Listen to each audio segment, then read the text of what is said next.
Hello students, I'm Dr. Roma from BDS Institute of English.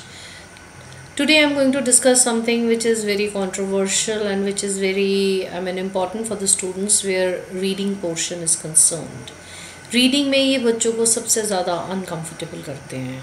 अब ये uncomfortable तो करते हैं, इनको हमें easy बनाना है. How we are going to make it easy?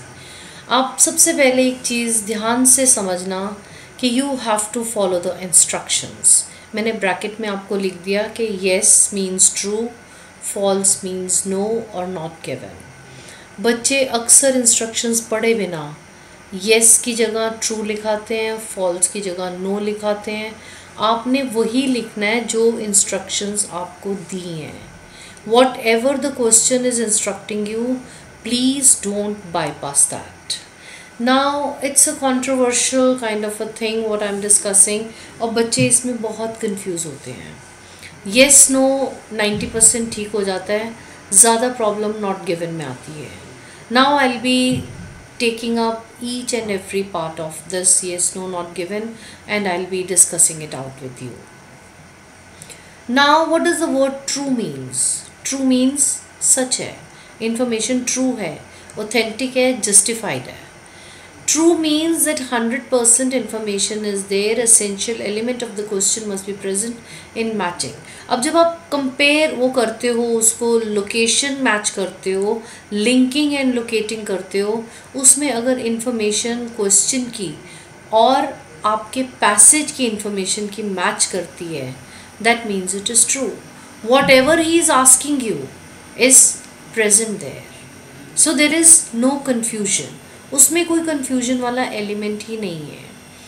Compare the question to the passage. This is something important कि आपने question को passage के साथ compare ज़रूर करना है. Don't just give it a random answer कि भाई यही answer है, ये मैंने ऊपर से एक line पढ़ ली so it is true. उसको समझने की थोड़ी सी 3 lines को समझने की कोशिश करना. Wherever there is a keyword, just 3 lines you have to understand it. Then comes no. No means an element of the question, language is changed. Question की language का element change है, या तो उसमें कुछ additions हुई हैं या subtractions हुई हैं, और the information is not absolutely correct. It is false. It is contradictory. It is opposite. Opposite information जब चलती है then it goes into the category of no. Like passage में वो कहते हैं, I have given you an example.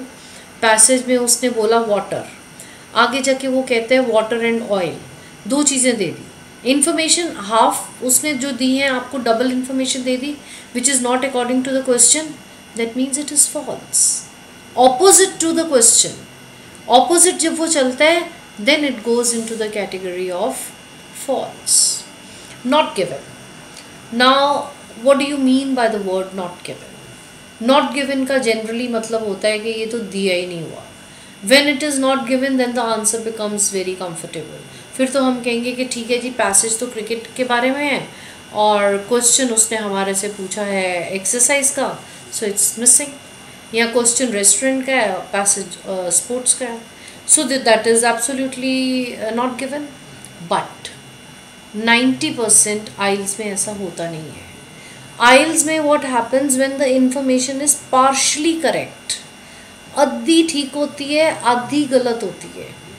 जब आपको level of confusion बहुत हाई होता है, एक simple language में जब level of confusion बहुत हाई होता है तब वो 90% not given में जाता है.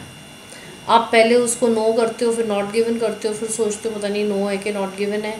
जब भी reading में आप अपने answers recorrect करने की कोशिश करते हो, वो पहले वाला आंसर 90% ठीक जाता है.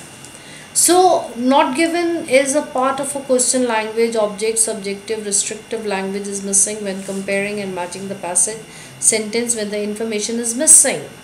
That's true when the information is missing. But the second part is do not take out your own inferences. अपने रिजल्ट्स मत निकालो because the information is partially correct. Half is correct, half is incorrect. When half is correct and half is incorrect, then it generally goes into the category of not given. Not given. That means there are three things that in readings yes no not given, true false not given, और ये आपने वैसे ही करना है जैसी आपकी instructions हैं. But इसको करने की strategy and technique is like this. First read the question और read the passage if you feel like. Read the question, mark the word, mark the keyword and try to locate it in the passage. जब आप उसको passage में locate करोगे, then try to find out the relation between the word and the information in the passage. जब वो चीज़ें match करेंगी तो वो ट्रू हो जाएगा, नहीं करेंगी तो फॉल्स हो जाएगा, ऑपोजिट होंगी तो फॉल्स हो जाएगा. अगर वो इन्फॉर्मेशन दी नहीं हुई तो नॉट गिवन हो जाएगा, पार्शली करेक्ट है तब भी नॉट गिवन हो जाएगा. So don't be confused in this. This is something it will be improved gradually with your practice. I shouldn't say gradually, ये तो आप थोड़ी सी ज़्यादा प्रैक्टिस भी करो. आप कैटेगरी ऑफ क्वेश्चंस रीडिंग्स में से पिक कर लो. Do the practice and this will be improved. I hope it's clear to you, and I wish you'll be following the technique seriously. So till then, be happy, stay safe, God really bless you, and I wish you very good score in your readings. Thank you.